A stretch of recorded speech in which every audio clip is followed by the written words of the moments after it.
අපි හැමදාම පාවිච්චි කරන apps, බලන films, save කරගන්න photos මේ හැම දෙම පිටිපස්සේ තියෙන හැබැයි අපේ ඇහැට පේන්නේ නැති ලොකු බලවේගයක් ගැන තමයි අද මේ පැහැදිලි කිරීම. අපි කතා කරමු cloud computing ගැන. හොඳයි. අපි මේ ගමන පටන් ගමු පොඩි ප්‍රශ්නකින්. පරිගණක සහ විදුලිය අතර තියෙන පොදු දේ මොකක්ද? මේක අහපු ගමන් ටික අමුතුයි වගේ හිතෙන්න පුළුවන්.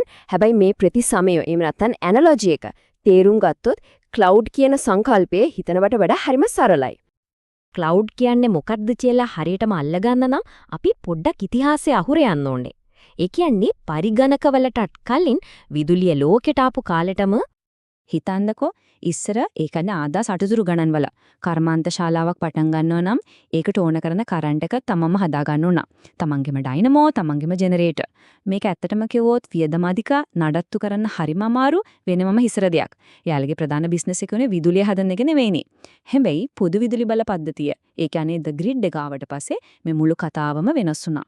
විදුලිය කියන්නේ ප්ලග් එක ගහලා පාවිච්චි කරන ප්‍රමාණයට විතරක් ගෙවන හරිම සරල සේවාවක්. යුටිලිටි එකක් බවට පත් වුණා.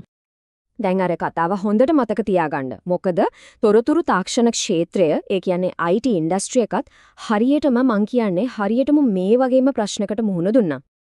ක්ලවුඩ් එන්න කලින් අලුත් software එකක් හදන, වෙබ්සයිට් එකක් කරන හැම කම්පැනි එකකටම වගේ තමන්ගේම දත්ත මධ්‍යස්ථානයක්, ඒ කියන්නේ data center එකක් තියාගන්න සිද්ධ වුණා. සර්විස් ගොඩක් අරගෙන ඒවට වෙනම කාමර හදලා AC දාලා දවසේ පැය 24ම බලා ගන්නවා නා. හරියට අර තමන්ගේම විදුලිය හදාගත්ත ෆැක්ටරි වගේමයි. ඒක යාළුගේ ප්‍රධාන බිස්නස් එක නෙවෙයි. හැබැයි ඒකට විශාල කාලයකුයි සල්ලියකුයි වැය වුණා. පොඩි වෙබ්සයිට් එකක් වගේ දෙයක් හදන්න යන process එක දිහා බලන්නකෝ. සර්වර්ස් ඕඩර් කරලා එන්න මාස ගාණක් යනවා. ඒව හයි කරන්න තව මාසයක්. ඊට පස්සේ software දාලා ටෙස්ට් කරලා වැඩේට බහිනකොට අඩුම ගානේ මාස 6ක්වත් යනවා. හිතන්නකෝ මාකට් එක කොච්චර වේගෙන් වෙනස් වෙනවද? හැබැයි IT ඉන්ෆ්‍රාස්ට්‍රක්චර් එක හදන්න මේ තරම් කල් යනවා කියන්නේ කොච්චර ලොකු ප්‍රශ්නයක්ද?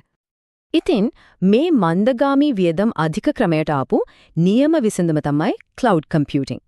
අපි මේකට කියමු පරිගණක ලෝකයේ විදුලි බල පද්ධතිය the IT grid කියලා. එතකොට මොකන්ද මේ cloud කියන්නේ? හරිම සරලයි. අන්තර්ජාලය හරහා අපිට අවශ්‍ය පරිගණක සම්පත්, ඒ කියන්නේ servers, storage, databases වගේ දේවල් අවශ්‍ය වෙලාවට අවශ්‍ය ප්‍රමාණයට අරගෙන පාවිච්චි කරන ප්‍රමාණයට විතරක් ගෙවන ක්‍රමවේදය.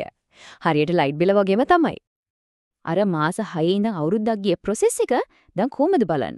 විනාඩි ගාණකින් සර්වර්ස් හදා ගන්න පුළුවන්. ට්‍රැෆික් එක වැඩි වුණොත් ක්ෂණිකව සර්වර්ස් වැඩි කරන්න පුළුවන්.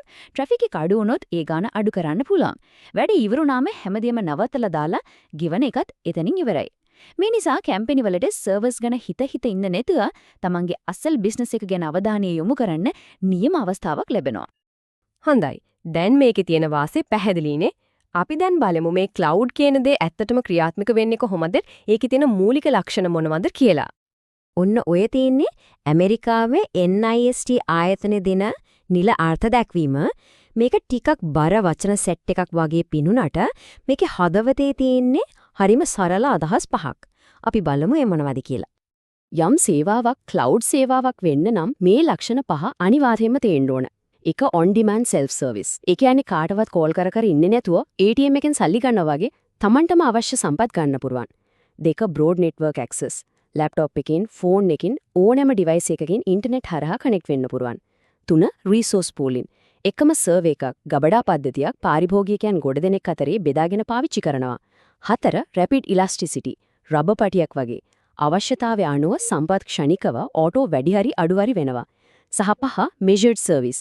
වතුර මීටරයක් වගේ පාවිච්චි කරන ප්‍රමාණය හරියටම මැනලා ඒ ගානට විතරක් බිලනවා. cloud සේවා ප්‍රධාන වශයෙන්ම ආකෘති තුනකින් එනවා. පළවෙනි එක තමයි IaaS. ඒ කියන්නේ infrastructure as a service. මේක හරියට හිස් ඉඩමක් කුලියට දෙනවා වගේ. ඔකට servers, storage වගේ මූලික දේවල් ලැබෙනවා. ඒ උඩ ඕනම දෙයක් හදාගන්න පුළුවන්. AWS EC2 කියන්නේ හොඳ උදාහරණයක්. දෙවෙනි එක PaaS, platform as a service. මේක හරියට අවශ්‍ය හැම මෙවලම් තියෙන වර්ක්ෂොප් එක කුලියට දෙනවා වගේ. ඇප් හදන්න ඕන platform එක ලෑස්ති කරලා තියෙන්නේ. ඔයා ඇප් එක විතරයි හදන්න ඕන. Google App Engine වගේ සේවා මේකට උදාහරණය. තුන්වෙනි එක SaaS, software as a service. මේක හරියට පාවිච්චියට සූදානම් කරපු ඔෆිස් එකක් වගේ.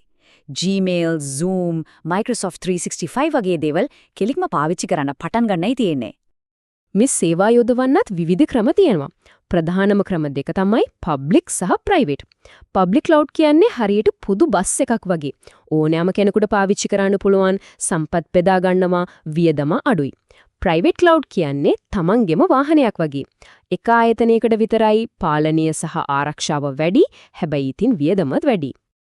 මේ දෙකේම වාසි එකතු කරගත්ත ක්‍රමයක්ත් තියෙනවා. ඒකට කියන්නේ හයිබ්‍රිඩ් ක්ලවුඩ් කියලා. ඒ කියන්නේ සංවේදී දත්ත ටික ප්‍රයිවට් ක්ලවුඩ් එකේ තියාගෙන අනිත් වැඩවලට පබ්ලික් ක්ලවුඩ් එකේ තියෙන නම්‍යශීලී බව පාවිච්චි කරනවා. ඊට අමතරව කමියුනිටි ක්ලවුඩ් කියලා දෙයක් තියෙනවා. ඒකෙදී රජීය ආයතන වගේ පොදු අවශ්‍යතා තියෙන ආයතන කීපයක් එකතු වෙලා ක්ලවුඩ් එකක් බෙදා හදා ගන්නවා. හොඳයි. ඊටකොට මේ දැවැන්ත IT ග්‍රිඩ් එක පාලනය කරන්නේ කවුද? මේකේ අයිතිකාරයෝ කවුද? අපි බලමු මේ ක්ෂේත්‍රයේ ප්‍රධානින් කවුද කියලා. ඇත්තටම ලෝකේ පුරා ක්ලවුඩ් සේවා සපයන ආයතන 100 ගාණක් තිබුණත් මේ වෙළඳපොලේ සිංහ කොටස අයිති කරගෙන ඉන්නේ ආයතන කීපයක් විතරයි. මේ ප්‍රස්තාරය දිහා බැලුවම තත්ත්වය පැහැදිලි නේද? විලඳපොලෙන් 3න් එකක්ම, ඒ කියන්නේ 33%ක්ම තියෙන්නේ Amazon සමාගමේ AWS සේවාවට. දෙවෙනියට 20% එක්ක Microsoft Azure ඉන්නවා. තුන්වෙනියට 7% එක්ක Google Cloud ඉන්නවා. ඒ කියන්නේ මුළු විලඳපොලෙන් 60%ක්ම මේ දෙවන්තයෝ තුන්දෙනා අතරේ බෙදිලා යනවා. අනිත් 40% ඇතුලේ තමයි IBM, Oracle, Alibaba වගේ අනිත් හැමෝම ඉන්නේ. ඉතින් මේ හැම දෙයකින්ම පැහැදිලි වෙන තීරණාත්මක කාරණේ තමයි මේක. ක්ලවුඩ් කම්පියුටිං කියන්නේ නිකම්ම තවත් එක ටෙක්නොලොජි එකක් නෙවෙයි. ඒක තමයි අපේ මුළු ඩිජිටල් ලෝකයේම බලගන්වන අලුත්ම උපයෝගිතා සේවාව. හරියට විදුලිය වගේමයි. දැන් පරිගණක බලයත් විදුලිය වගේම ඕනෑම කෙනෙකුට ඕනෑම වෙලාවක පහසුවෙන් ලබා ගන්න පුළුවන් සේවාවක් වෙලා තියෙන ස්ථිතික ඒ බලය පාවිච්චි කරලා අපි මීලකට නිර්මාණය කරන්නේ මොන වගේ පුදුම හිතන දේවල් වෙයිද? ඒ ප්‍රශ්නේ තමයි මේ තාක්ෂණය අපිට ඉදිරි කරලා තියෙන්නේ.